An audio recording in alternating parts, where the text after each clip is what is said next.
আজকে দুপুরে রান্না করলাম আমি শিং মাছ কচু দিয়ে। এত সুন্দর রান্না হয়েছে, রান্নার কালারটাও সুন্দর আসছে। তো শিং মাছ আগে একটু ভেজে নিলাম, কারণ হলো শিং মাছ তো ভাজে না কেউ, আমার আম্মুও কোনো দিন ভাজেনি। কিন্তু আমার এই শিং মাছটা প্রায় 3 থেকে 4 দিন হয়ে গিয়েছে, ফ্রিজে ছিল।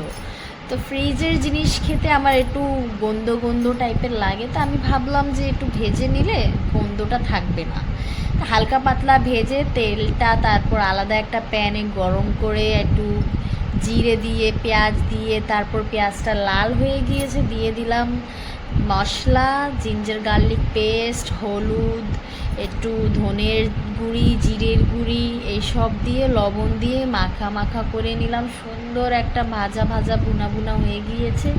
তারপর দিয়ে দিলাম আমার টমেটোর সঙ্গে ঝোল খেতে অনেক মজা হয়, এই কারণে টমেটোটা দিয়ে দিলাম। তারপর দিয়ে দিলাম একটু কচুটা দিয়ে ভালো করে আরও একটু কষায় নিলাম। সুন্দর কষানোর পর কালার হয়ে গিয়েছে, তারপর দিয়ে দিলাম আমার গরম পানি। রান্নাতে যদি আপনি গরম পানি দেন তো অনেকই স্বাদ হয়, আমার আম্মু বলে এই কথা, আমার আম্মু। তারপর গরম পানি ভালো করে সিদ্ধ হয়ে যাওয়ার পর দিয়ে দিলাম শিং মাছটা, দিয়ে ঝোলটা কমায় নিছি। অনেক সুন্দর কালারও হয়ে গিয়েছে। তারপর রান্নাটা ভালো হয়েছিল আজকে, হাজব্যান্ডও বলতেছিল যে অনেক স্বাদ হয়েছে। আপনার